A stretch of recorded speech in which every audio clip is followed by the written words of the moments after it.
Aloha, everyone, and welcome to today's Creative Lab Hawaii panel, From Shorts to Long Form. I'm Georgia Skinner, Chief Officer of the Creative Industries Division for the state of Hawaii.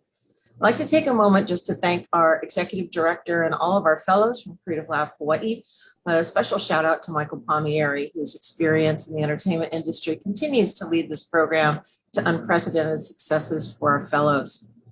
Helming the creative industries for Hawaii, I have to say how proud I am of the growth of all of the fellows, not only from Creative Lab, but along with many of our sister programs in the state, as well as Sundance, specifically Ohina, Pacific Islanders in Communications, Hawaii Women in Filmmaking, Hawaii Filmmakers Collective, and Good Pitch Hawaii. All of those that are listening today, these people are here to collaboratively inspire you to take that next step to advance your careers, and that's what you'll hear more about today. I'm very happy to introduce our colleague, Brian Watanabe, Education Director of Ohina Filmmakers Lab. Brian is a screenwriter and award-winning creative director.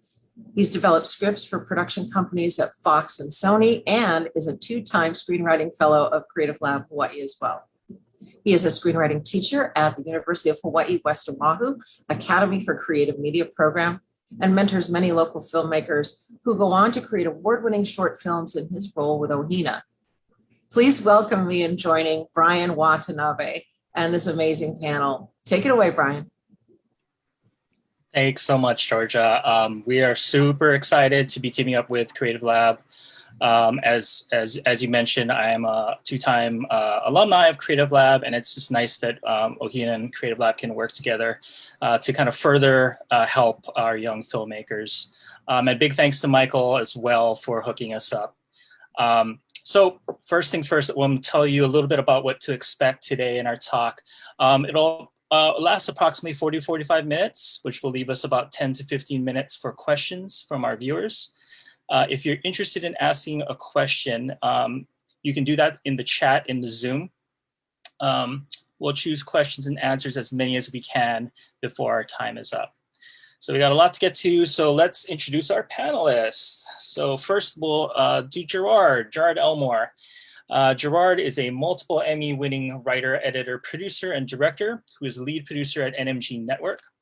He has over 15 years of experience creating independent films and working as a commercial director on award-winning spots.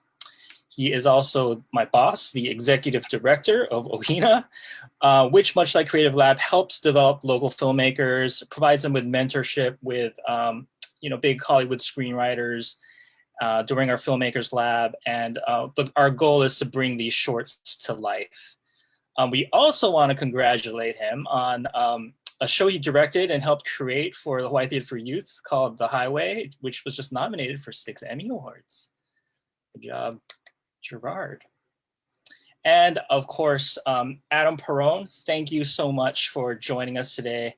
Adam is the Associate Director of the Sundance Institute Indigenous program and a Sundance Film Festival film programmer for short films. He's based in Southern California and was formerly the film curator for the Los Angeles County Museum of Art, or LACMA. He's also co-founder of Cousin, a collective supporting Indigenous artists expanding the form of film.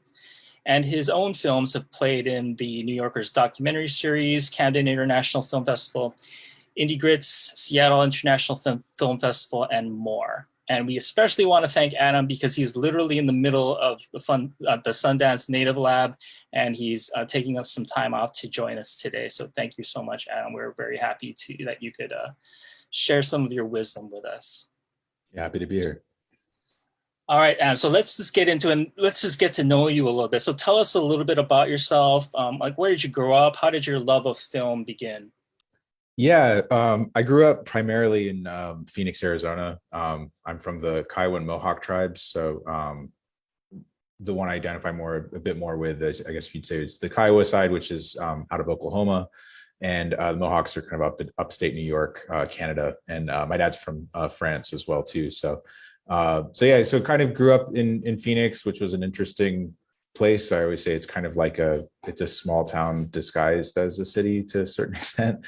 But yeah, I always was a little bit of an outsider, but and even kind of like where I lived, I kind of like lived far away from the people I went to school with, and kind of a bit more of an isolated place. But I think kind of like in that growing up, I was thinking about that a lot, like kind of living out in the desert and stuff, like really, I think that was something, along with sort of film, was something that I always sort of like had hand in hand. I think that film was always a thing for me where it was kind of an escape to a certain extent. It was, I wouldn't say I was necessarily a latchkey kid, so to speak, but like we kind of got a lot of time to myself. A lot of that time was just sort of spent watching films, which, yeah, even growing up, I always heard this story from when I was like 3 that I guess you'd say it's sort of my first cult film or whatever was like The Wizard of Oz. And I watched it like so many times that eventually like the tape broke. And so like I kept like crying until they got me like a new tape or something. So, but yeah, I think it was like probably around when I was like 11 or something, I kind of, I had seen this movie, which is kind of embarrassing to say now, but like I saw the Professional, the Luc Besson film, and it was kind of like that movie kind of like blew my mind as like an 11-year-old, and it was like this thing where I was like, I was kind of like, oh, I want to like do film. I don't know like what that looks like or whatever. And a couple summers after that, I went to this film program that CalArts, it would be housed at CalArts. It was called California State Summer School of the Arts. And this is a pretty great program. They have like a number of different focuses within the arts, and film was one of them. So I went there, and like some of my teachers were kind of like having enough distance from it. They were kind of like these really sort of like kind of legendary experimental filmmakers. Like at the time, I just was like, whatever, they're my teachers. But like looking back on it, I was like, oh wow, like what a gift to have these like super established filmmakers like just teach these kids. And I've never had anybody that was as kind of rough with us in terms of critique. So it was great. Like, I mean, they were just telling, we were like 14-year-old kids, and they were just flat out telling us like, oh, your work sucks. Like, we're going to go try to find a bar that's open now, just because it was horrible to watch all this stuff. But it was like, I mean, it sounds rough, but I mean, it was really good because like early on it gave you, and I've talked to them since then about that. And they're like, yeah, well, like, obviously part of it was sort of performance, but it was also kind of like to inspire you kids to like aim for as high as you could. Like, we didn't want to like use the soft gloves on you and stuff. But and kind of from there, I went to USC's film school, which was, I had some good teachers, but overall, I don't think like my experience there was that great. Like, I think mostly because it was kind of a bit more of like an industry kind of facing filmmaking type environment, I guess. And so like a lot of the work was kind of made through that lens. And at the time, I wasn't really able to find my footing with it, but had some really great teachers there that really inspired me.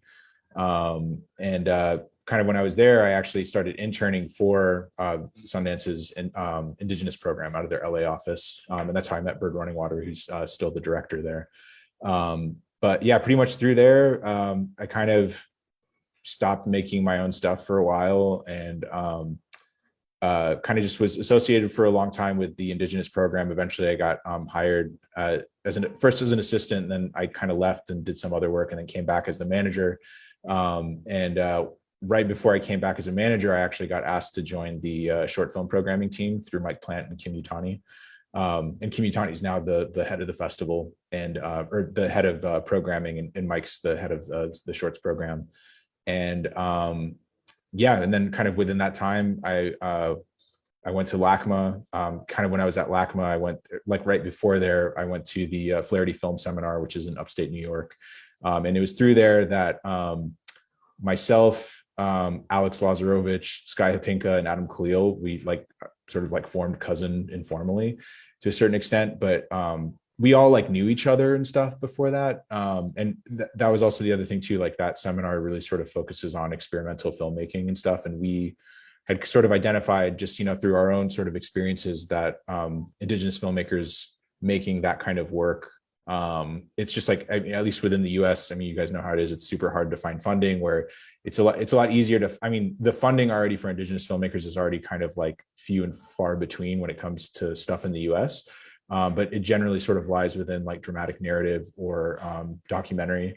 But people working in a bit more of the experimental space, there just wasn't really something like that. So that was kind of our idea behind founding something like that. And then eventually we got some funding from Cinereach for our first cycle of commissions. And we've done sort of like our own curation around some of the previous work of people associated with us, or just people we admire. So anyway, so that was the cousin stuff. And then, I left LACMA back in September, that's just this past September, and then came back to Sundance as the associate director in October. So still programming. So it's like, I wear many different hats, and so happy to talk about any of them as well. So. All right, well, thanks. Here you got a little visitor back there. I'm on dad duty, so she's keeping herself busy. So yeah, me and Gerard know how you feel. So okay, so we may have some young filmmakers out there, and I just want to kind of level set. For those who are unaware, can you tell us just a little bit about the history and importance of the Sundance Film Festival as kind of a premier showcase for independent film and shorts? Yeah, well, it's like there's a couple of answers to that. I mean, the festival itself was, I guess you'd say, I wouldn't necessarily say it was an extension, but it was definitely something that happened after the founding of the Sundance Institute. So the Sundance Institute was founded by Robert Redford, who most people know as the Sundance Kid from Butch Cassidy and the Sundance Kid, Jeremiah Johnson. For the super younger people where that may go over their head, he plays the villain in the second Captain America film. So he had founded the Institute originally where it was meant to be a place to support independent artists working outside of the studio system, help sort of like support and cultivate their voices. Within sort of the founding of that, there had always been Indigenous voices as well too. That was always a mandate of Redford. And then, a little bit later on, then the Sundance Film Festival was kind of something that came out of this as well too. And I think, as most people know, like the 90s was really sort of like an explosive time for Sundance in terms of like, and also a really sort of defining, informative, I guess you could say, a mechanism or event for what, when people think of American independent film in the 90s and early 2000s, that was really kind of like the place, just because it had a lot of artists that had come through the Sundance Institute, but also people that were being discovered there. So you have people like, Tarantino, Paul Thomas Anderson. Anybody from the 90s. Even like Christopher Nolan to an extent. I think Memento played at Sundance. I believe so, yeah. But, Sofia Coppola, a lot of other people as well too, other Indigenous filmmakers like Chris Eyre, Taika Waititi a little bit later on. But yeah, it's definitely seen as a festival that's known for like discovering artists and stuff like that. And it's always been sort of like one of the, within the US, like one of the, and internationally as well too, but for sure in the US, because the focus is on American filmmaking, it's always been sort of a major sort of platform for American filmmakers on the film festival circuit in the film world. Okay, so let's talk about shorts, and I know that's why a lot of you guys are here today. So we all know it's super hard to make a short film, but we also know that a successful short can kind of be a catalyst for your career. So I did a little internet research. I found these filmmakers who started their careers with shorts: George Lucas, you mentioned Taika Waititi, Sofia Coppola, Christopher Nolan, Scorsese. Now, specific to Sundance, you were talking about the 90s sort of explosion. Paul Thomas Anderson in 93 did Coffee and Cigarettes. I went on to do Boogie Nights and There Will Be Blood. Wes Anderson of Rushmore fame, he did Bottle Rocket in 94, which turned into a feature. More recently, we had Damien Chazelle's Whiplash was a short that won the Short Film Jury Prize in 2013, became an Oscar-winning film. And Shaka King, who did Moulignans in 2013, went on to co-write and direct Judas and the Black Messiah. And then finally, there's this sort of legendary story of Mark and Jay Duplass's 2003, This Is John, 7-minute, the $3 film, they call it. It's this kind of existential story about a guy trying to leave a message on his answering machine. And that sort of jump-started their careers as actors and directors. So do you have any stories from your own experience of Sundance filmmakers who kind of leverage their shorts to either features or filmmaking careers? I think Shaka King's obviously one. I think that comes to mind. I know he did another short after Moulignans, Lasercism. I want to say that was like maybe 2 or 3 years after that one. I'm trying to think of others off the top of my head that sort of jump out just now. Like Sky Hopinka is another one. He's another one that he's another one of the co-founders of Cousin, but he'd been to the festival, I want to say like 3 or 4 times with shorts before he did his feature, and his feature was at the 2020 festival. But yeah, I mean, I think like overall, I think the thing with shorts, there's like a couple different things with it. It's like there's one, like there's no, like at least when it comes to Sundance, like there's no sort of like formula or like boxes that we are trying to check off in terms of like what we're looking for. It's ultimately just kind of, it boils down to like really your voice in the filmmaking. I always tell people to, like really just try to figure out what your voice is. And like, that's what shorts are for. And they're a great spot. Like, I think just the form itself makes you sort of, it has a certain focus that within the time period of you having to tell a story and stuff. But also too, there's a lot of room for experimentation because it's not a feature, and it's also a lot to, when you're thinking about an audience of like, you kind of do something, you're in and you're out, and like, that's it. But I think it's definitely something, I think for something we look for, at least, is always definitely like something that points to a unique voice or something to say, which I think is also like it translates later on towards features. But yeah, and again too, there's no real like budget to that. Like you bring up the Duplass brothers and stuff, and I always say this too. I mean, like there was a film a couple years ago that was made by this Syrian girl out of a refugee camp, and I don't know. I mean, the film must have been made for like probably even less than $3 or something. It was kind of like this filmmaking workshop where they gave her a camera and she just filmed stuff about her life and her observations, and played at Sundance. And then later on, it got picked up by the New York Times as well too. So, there's I think there's always the idea that, people got to max out 5 credit cards, and, for me, it's also the thing too, where, if you're like mimicking another filmmaker, like you're not going to make a better version of what they do. So it's like, it's like one of those things where it's like, oh, cool. Like when I'm watching some shorts or something like that, I'm like, yeah, I've also seen David Fincher's films or like Wong Kar-wai's films. And I'm glad that you've seen them, but it also like, you're not going to make a better Wong Kar-wai film than Wong Kar-wai. So, just try to figure out what your own voice is and try to do that through a short. So. Okay, great. Yeah, and just to follow up, Sundance has this new resource called Sundance Collab, and it's a website that has a bunch of free classes, seminars, and some paid classes. And there's a free webinar called Making the $3 Movie with the Duplass brothers. So you guys should check that up. It's a nice follow-up to this conversation about kind of breaking in on no money and sort of doing it with kind of your own voice. So yeah, so I'm gonna bring this to Gerard now, who's been sitting there patiently.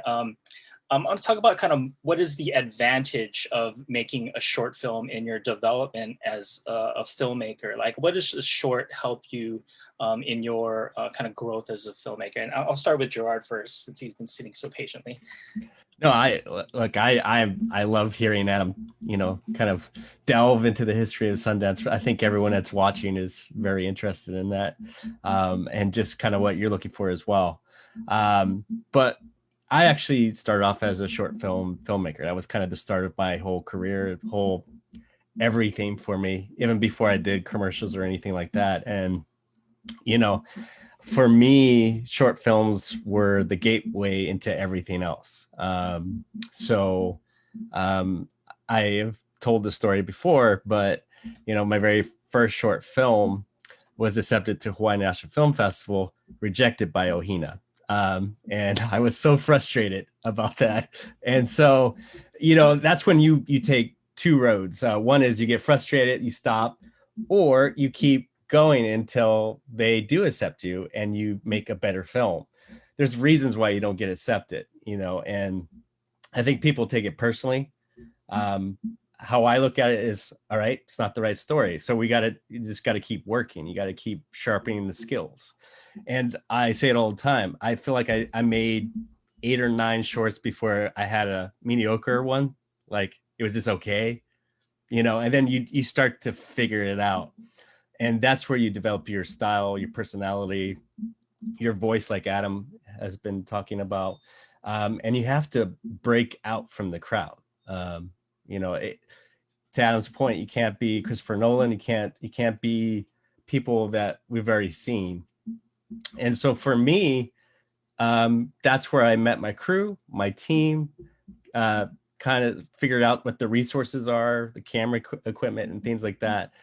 And then I made a feature film, you know, and basically a feature film is stacking short films on top of one another, you know, and kind of learning everything you've learned from the short film. And then you kind of make this bigger thing, and then you try to sell it, which we were able to do as well. So, but it started my career. I was just such a go-getter. I was making short films every year. They're like, who is this guy? We got to work with him, you know? And from there, I started getting paid to actually make commercials, make work. And, you know, now I'm doing it to this day. So short films were actually the start of everything for me.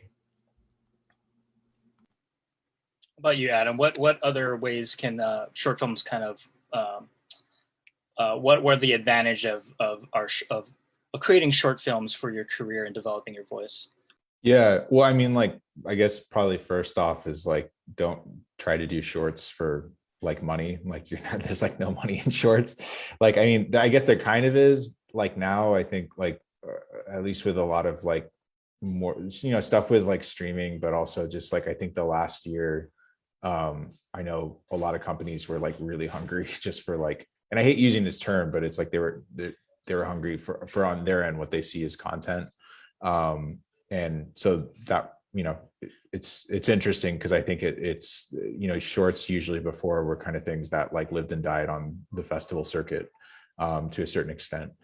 And yeah, now there's like a lot more opportunities. Obviously, like streaming's just like a thing now, like in a way that it wasn't, you know, even a few years ago as well. But I think it's really a lot more about, you know, just trying to make something cool and something that's of your voice, really. And I think, you know, you can use it as like practice towards, I guess, a feature if that's the goal. Like, I mean, some people just work exclusively in shorts and stuff like that's their like formal approach that they're into.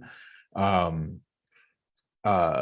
yeah, I mean, I would say it's really kind of look at it as like in just like any other art form, just like kind of something of like, how are you going to do something in this painting or this sculpture that's slightly different than the one before? Like, I think it's really a lot more about like being able to I think the focus of the economy of focus that the format has like makes you really like hunker down and figure out like what you absolutely need and like what you're going to do to like tell stuff. So I think it's really more kind of about that, like really kind of a lot more of like honing in your own voice in particular.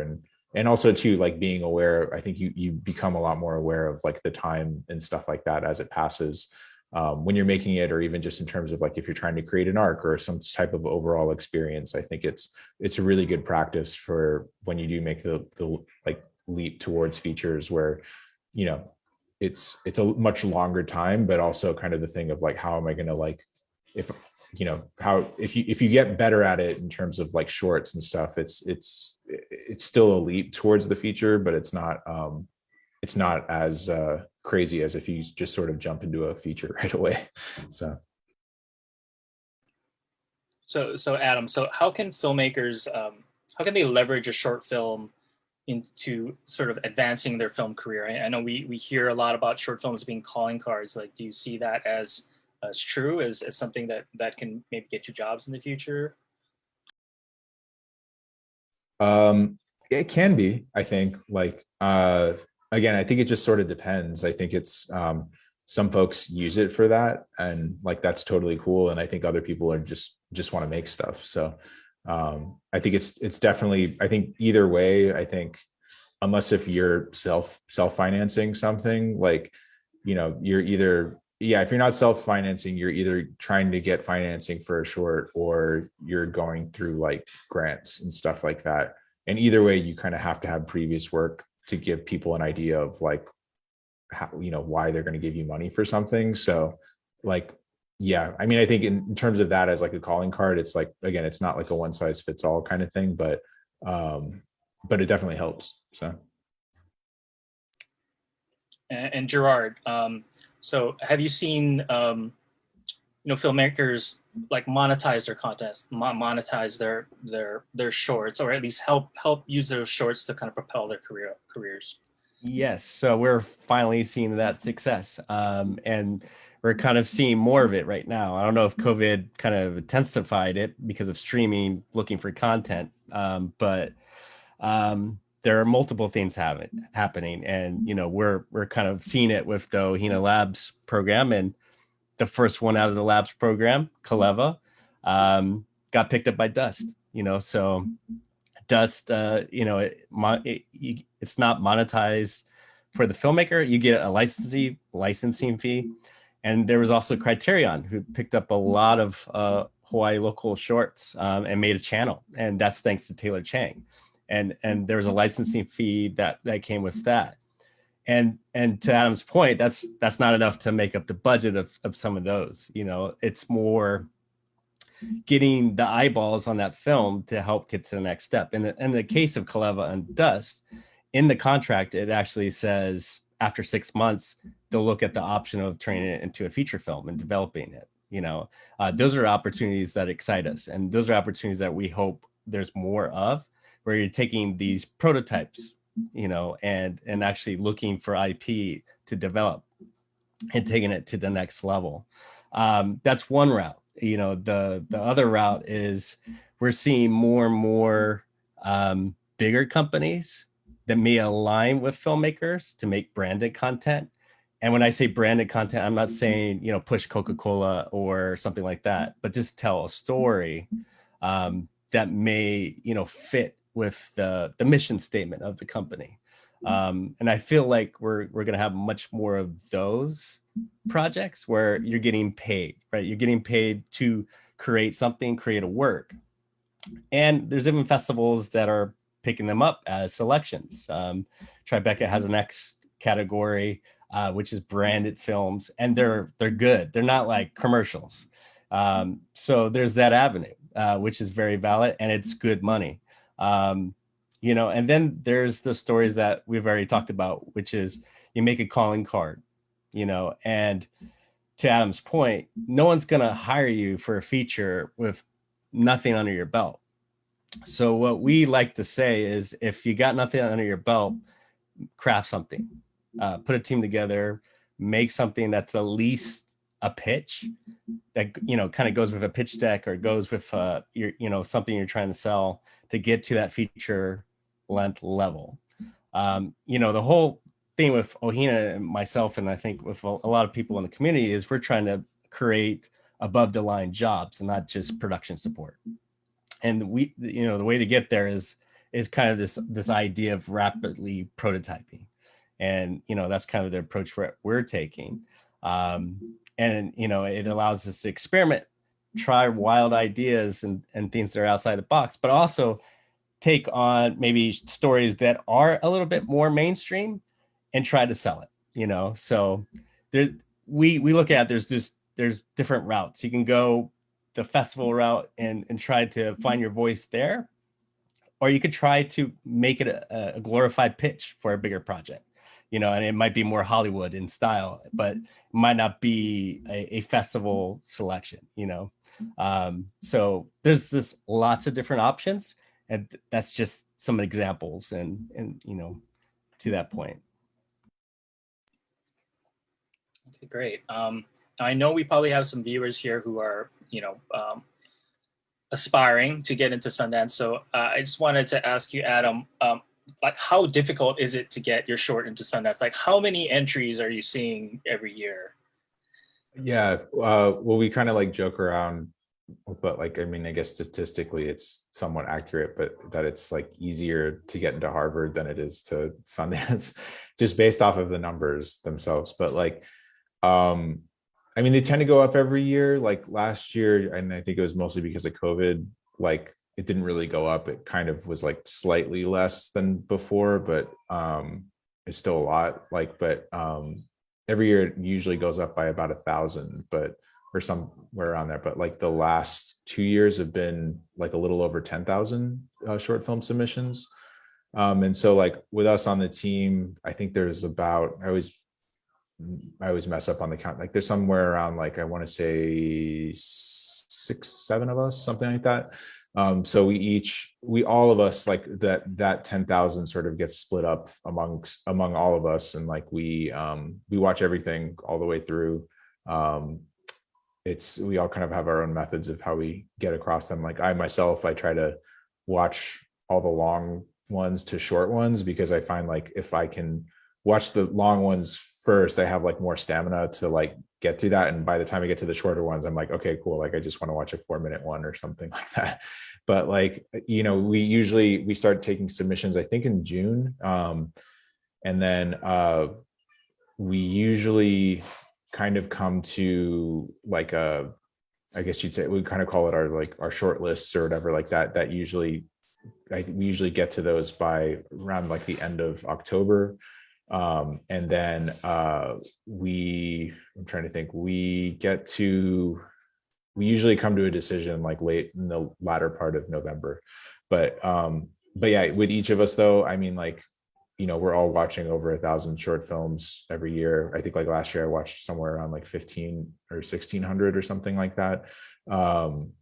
But I mean, I've been doing that since 2013 as well. So it's just like kind of a part of my year, I guess. Like it's kind of like its own lifestyle and stuff like that. But it's like, and again too, it's like we're primarily looking for unique voices and things like that. And that there's no formula to that really. Like, I mean, there's really not. Like, I know people are always trying to think like, that we do have some sort of a secret formula we're going for. If there's not, I think, again, though, too, I mean, I think it's like, what I will say though, which maybe this is encouraging, hopefully, but like, I will say like 95% of the stuff we go through is just like bad, but like there's the remaining like 5 to 4% that is stuff worth talking about or stuff that we're super into. So like that's kind of the stuff that ends up on the short lists and stuff like that, where we really are like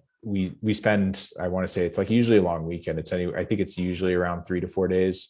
We kind of just like all lock ourselves in a room and usually like kind of like stay around wherever we're at, for those of us that aren't based in LA. And we really just like hash it out. Like at that point, the list is down to, a few hundred and stuff like that. And then usually every year it gets down to about anywhere between 65 to 70 shorts. And there's like a lot of different, things with that as well too. It's like, obviously runtime's one component of it outside of the voice. And that's just from a purely practical kind of programming standpoint. Another one is obviously kind of like, I guess the approach, I guess you can say, like, we always see it a lot with like with docs. Like every year there's some docs, there's always a crop of docs that are kind of about some recent event. So like, a couple years ago it was Syria. I mean, last year there weren't as many COVID shorts as there probably were like from docs, but I mean, I think this coming year there's going to be a bunch more. But like, so that kind of thing. So even then it's like there might be like 20 great films, but they're all about kind of the same thing. So it's also kind of like, well, which one out of all of these is the one that we're going to go with? And again, too, kind of going back to length, like, there's no real like perfect time or whatever. I mean, Mike would kind of disagree with that. I mean, he would say like 15 minutes or below.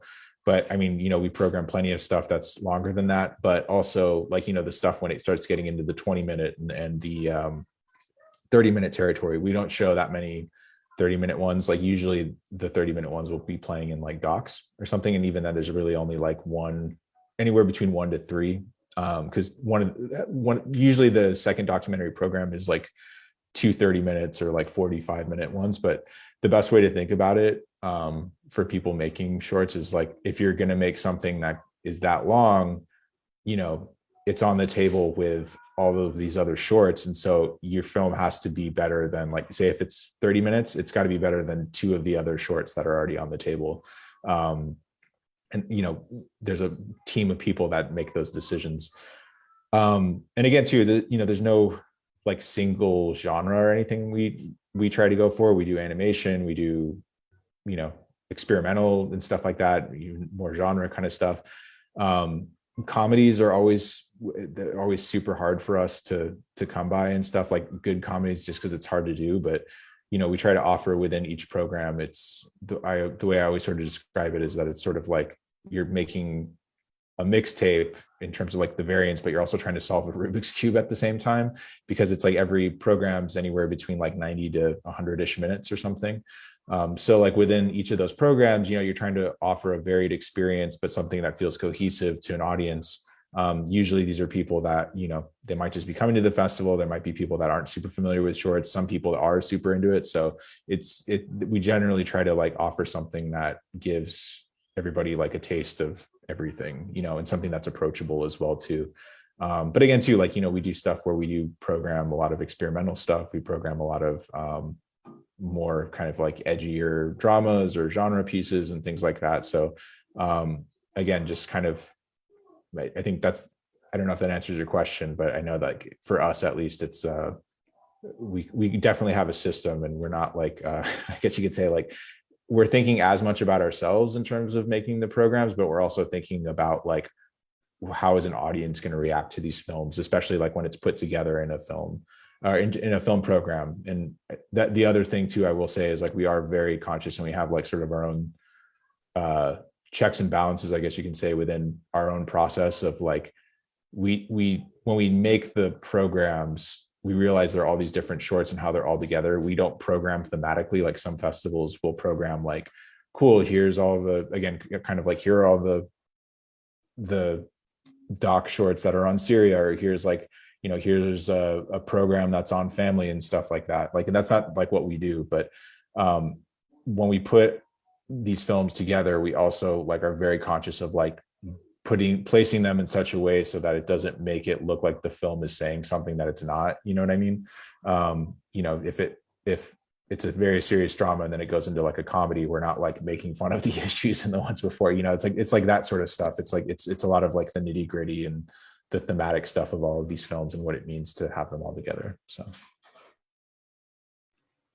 All right, so let's talk about, I'm sure for the people who are making short films, they want to know some do's and don'ts. So let's talk about some don'ts. So it's like things that you see, in the first few minutes, and you're like, uh-oh, like, things that you common mistakes, I guess, that you see over and over again that this is not going to end well. Yeah, it's a little tricky too, because I mean, even with something like that, like I think there's a million ways not to make a short, but there's also like no right way to make one. I guess like for every sort of like thing that we always with that, in the past when we have put out there of like, don't do this, don't do that, there's always like an exception to that rule. Like, or there's something, there's some filmmaker that like, it might not be conscious, but like they do the thing that, people say to not do, but they do it in such a way that like completely subverts, or it's like a totally new version of that. I think like, what I would say is like, first and foremost is kind of what I was saying before, like really try to figure out what your voice is and just tell a story like from that perspective. Again, it's like, everybody's seen Tarantino's films and stuff like that. Like if you're writing snappy dialogue like that, we're going to know who you're like mimicking and stuff, and it's not going to be as good. But I think like, I don't know. Yeah, that's tough, because I think, I don't know, like kid actors are always really hard, but again, too, some people, they find them and they totally knock it out of the park. But like, that's something like that. I think like, a lot of the sort of like, it was all a dream kind of thing as well, too. That's another one. I think, but I would also say in terms of like any sort of like specific tropes, because again, too, there's always like, I say that, but then I can think of always like all these other exceptions to those exact things. But I think like, first and foremost, I would say like, don't try to like tell what you're going to tell in a feature in a short. you know, it's a different thing. Like, and we always see that where it's like people that are trying to cram an overall idea of something, and it's like, you know, a 3-act structure within a short. And again, too, there are shorts with 3-act structures and stuff that we play every year. But like the thing of it being like knowing the format in particular of what you're doing, and, you know, like also just like check out a bunch of shorts that I've played before, like check out hunt down shorts that I played at Sundance or whatever your other festival and stuff that you're into and stuff like that, and see what it's been. I think that's usually kind of the best way to go about it. But yeah, I try not to preach any sort of like, don't do this, don't do that. Cause again, there's an exception. There's like, I can always think of an exception, like once I put something out there like that. So. And do you know, Mike has said before, like 15 minutes or less, and you don't agree with that necessarily? No, I do, but I know he's also saying that because it makes it easier for us too. But I think also like on top of that, I think like, you know, we do play shorts that are longer than that. But if what I think to what Mike is getting at overall is, you know, like, yes, definitely shoot for that. That's like, I will say that's definitely the sweet spot when it comes to programming. But also like another thing to think of, which is what I was bringing up about like the half an hour type shorts, is like, you know, the shorter your film gets, its odds of playing go up, so to speak, because it's also like outside of the shorts programs, there are also shorts that play in front of features and stuff like that as well. And even too, you know, like when every program we do is, you know, like I said, anywhere between like 90 to 100, 110 minutes or whatever, you know, like it's easier to fit in like 3 10-minute shorts into a program versus a half an hour, or, you know, 2 15 minutes, even, if that makes sense. So it's really just like, it's just, again, thinking and knowing about the format you're working in and how do you tell a story that resonates, but also is something that is like efficient. Like that's kind of what shorts are. Like shorts are, by their general nature, there's a certain sort of efficiency that you have to do there, that you can approach with it, approach the story, what you want to say through it. So how about you, Gerard? I mean, obviously you've been judging a lot of things for Ohina. We look at short scripts all the time. In your opinion, what are there some do's and don'ts that you want to share? I guess I'll tackle more of the technical, because Adam is exactly right. I always preach length is like the #1 killer. Of course, I've violated that rule multiple times and it's still like not listened to myself.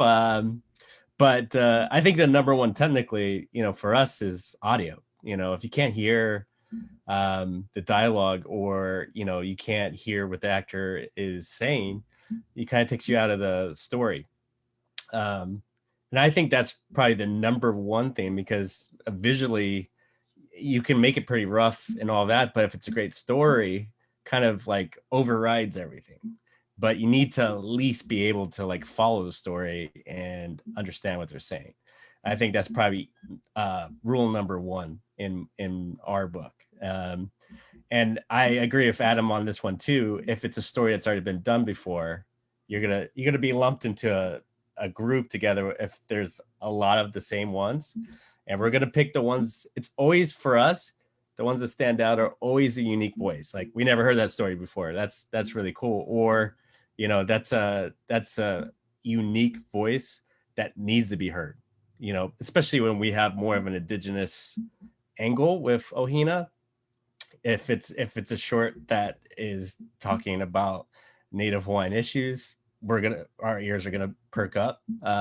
You know, and so we're gonna be rooting for those projects more so than, you know, anything else.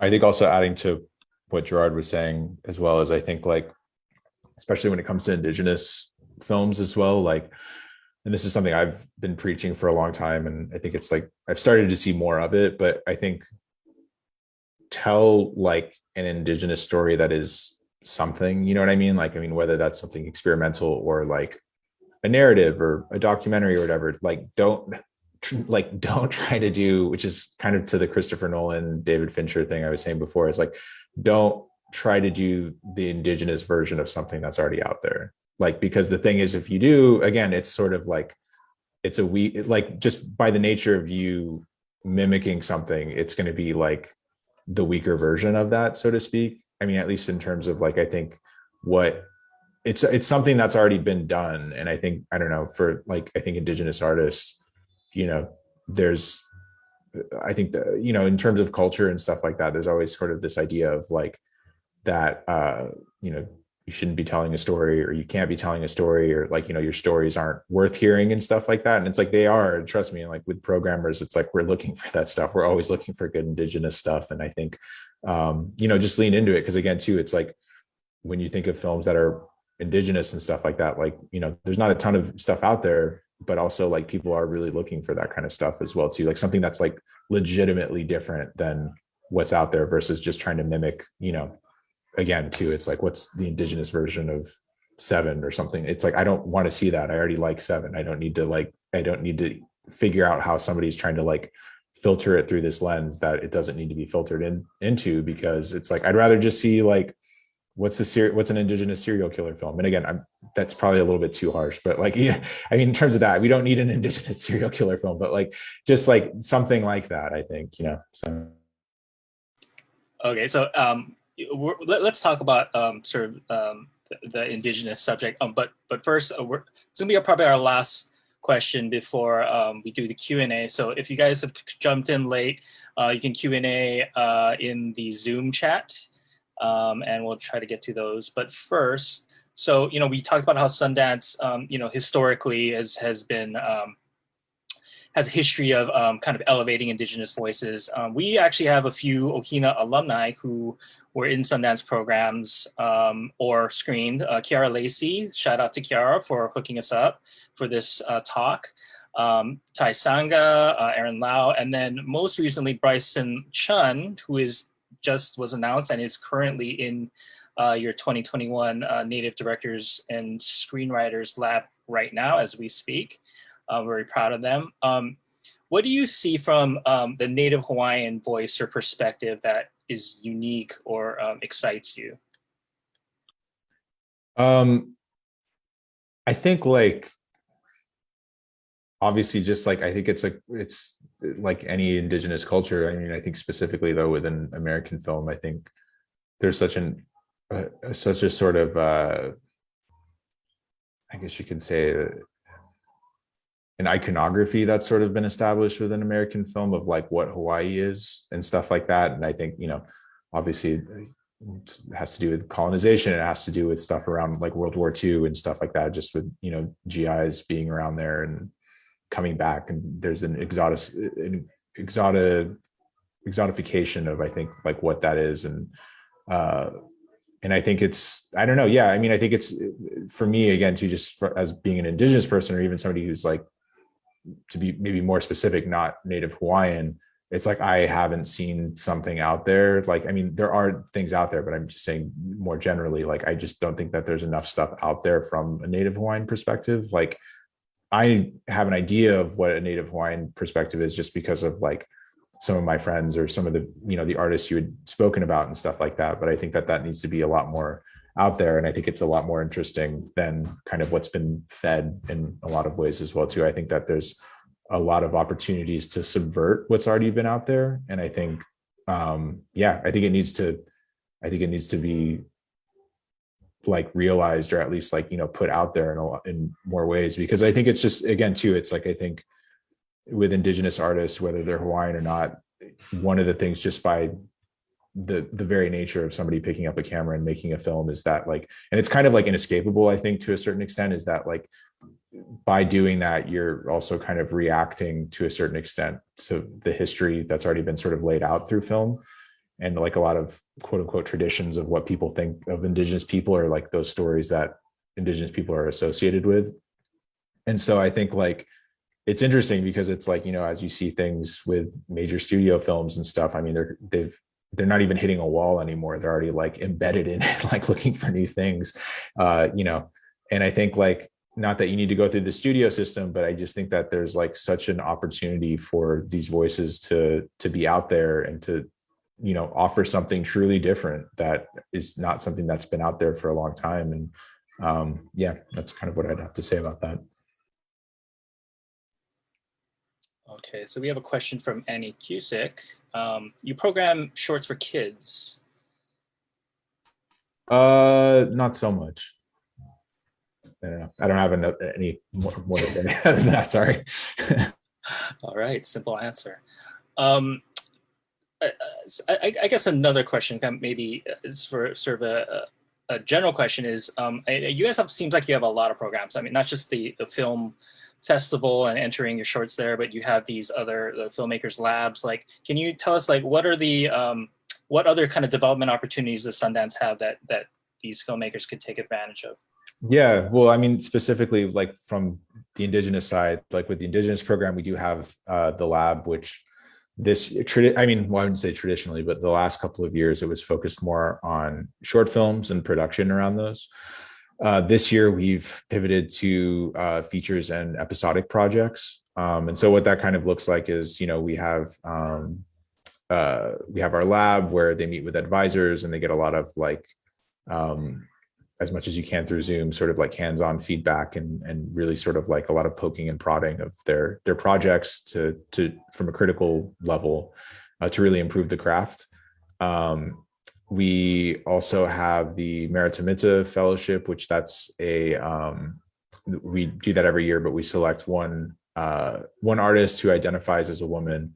It's also like it's open internationally as well too. And yeah, it's usually an artist that's working on their first feature film. So actually Kiara Lacey was our first Meritamita fellow, for example. So we supported her with Out of State for that. And again, too, it's like the project can be at any stage. It can be pretty early development. It can be in post. It can be mid-production, whatever. We have our Full Circle Fellowship, which that's a little bit different because that's supported by the Kellogg Foundation, but that has a very sort of regional focus, which is New Mexico, Michigan, and Mississippi. And we choose an artist usually from each region. Their ages 18 to 25. And they're really just sort of exploring film more as a career path or an artistic path. And so it's really more kind of like trying to get them to the next level of wherever they want to go. But those are kind of the main things we've been looking at and or that we offer at least. And yeah, we do. And obviously, through the platform of the festival as well too, we have our Native Forum, which highlights some of the Indigenous voices that are playing at the festival as well. So. Okay, we are running out of time. One sort of big question, this might be the last question if we don't get any more questions, but actually I have one more question before that. You talked about sort of genre or like is there any type of storytelling you're exactly looking for, or is it could just be across the board? Because I mean, Sundance, you normally think of dramatic and artful and that kind of thing, but is that necessarily something that you're looking for, or is it can be anything? It can be anything, in all honesty. Yeah, we do have stuff that's like a bit more straightforward. Like I know you'd mentioned like Damien Chazelle's short film that he made. Like we do that sort of stuff. We do comedies, documentaries as well too. I mean, we played Kiara Lacey's latest short, doc short this year as well. Do experimental films as well. And again, too, I mean, another film that just comes to mind when people have asked that sort of question. And again, too, when it goes to the budget thing, there was an Israeli film a couple of years ago. I think it was called the title was, I think this is the closest to how the footage looked. And it was like this story about this filmmaker who had accidentally recorded over, I think it was some footage of, I think it was his dad or his mom, like right before they passed away.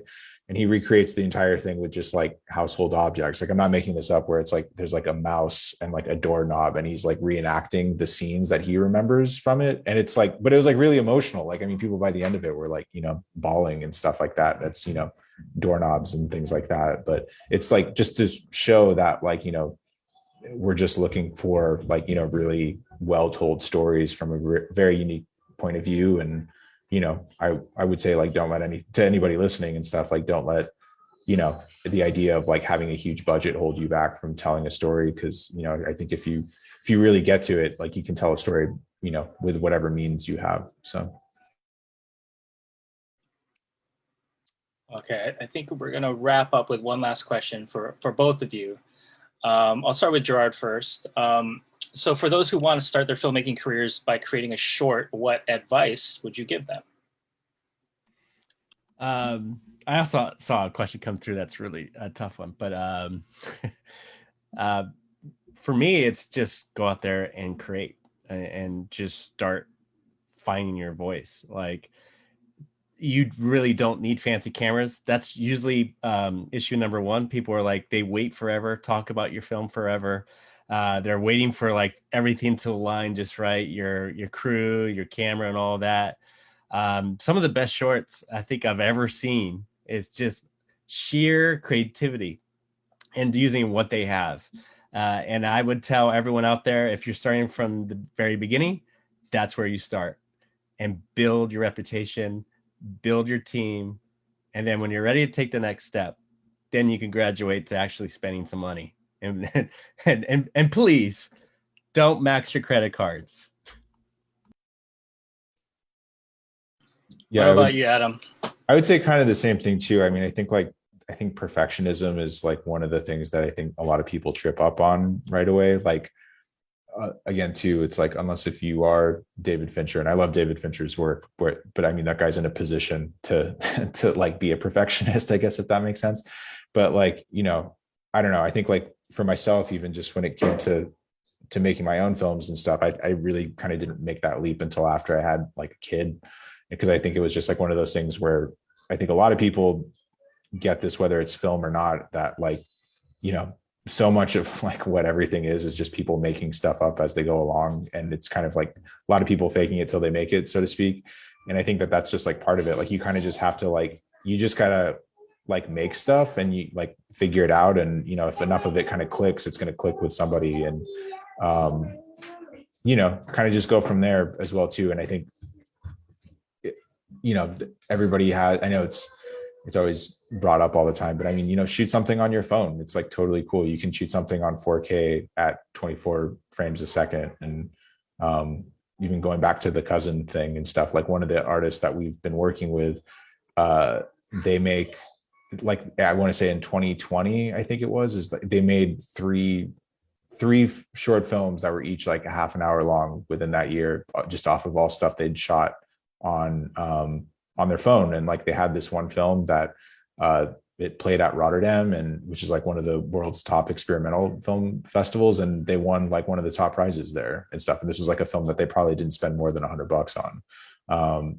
And, you know, it's playing all around and stuff now too. But, you know, just don't, like, I would say it's like, that's the thing too, that I think is, even just from a filmmaking standpoint, I'm sure Gerard is probably would share some of these sentiments, that like, you know, I think a lot of people get tripped up on just sort of like, I got to have the right camera, I got to do all this stuff and blah, blah, blah. And especially starting out. And it's like, I don't know, I think the people that are like actually serious and actually have some sort of an urgency to say something are going to, like, you're going to figure out a way to do it regardless of whether, you know, whether you have this great vision of like, you know, again, too, of like, I got to have the right camera and stuff like that. It's like, it's only going to happen if you make it happen. And it's like, you kind of just got to, that's like what it is with any film. It's even when you get down to editing the film, it's like you're remaking the entire film, and it's going to be different than what you originally wrote or what you thought out and stuff. So it's just, you know, roll with it and, you know, fake it till you make it. So. All right. Well, thanks, Adam. Our time is just about up. I just want to thank you. I want to thank Gerard. I know it's a really busy time for you, Adam. You're right in the middle of your lab. So thank you so much for taking your time out this Saturday for a little conversation. I have a few last announcements from Creative Lab in Ohina. So Creative Lab Hawaii's next Zoom webinar is scheduled for Saturday, May 22nd at 1 p.m. It's titled Building Story Worlds, What Storytellers Should Know About Creating Stories That Can Be Mined Across Platforms. The program will be led by Jeff Gomez, CEO of Starlight Runner Entertainment, and moderated by Mary Michelle Pierce, Executive Director of the Hawaii Filmmakers Collective. You can visit creativelab.hawaii.gov for registration information, or check the Creative Lab Hawaii Facebook page. Now for Ohina, we have some exciting news. We're opening up our call for entries for our Fall Ohina Filmmakers Lab this Monday. So if you're a screenwriter or a filmmaker who wants to make a short and get it workshopped by some top Hollywood talent, you have all summer to write your script. Our deadline for submissions will be on August 20th. Our lab will be held online this year, not in person, and it'll be during the first 2 weeks of November. We're excited to be partnering with Pacific Islanders in Communications and Creative Lab this year. So for more information on that, go to ohina.org on Monday, or like our new brand new Facebook page, Ohina Labs, on Facebook. So on behalf of Ohina and the state of Hawaii, DBED Creative Industries Division, thank you all for joining us. Keep writing and have a good weekend. Thanks, Adam. Thanks, Thanks, Adam. Adam.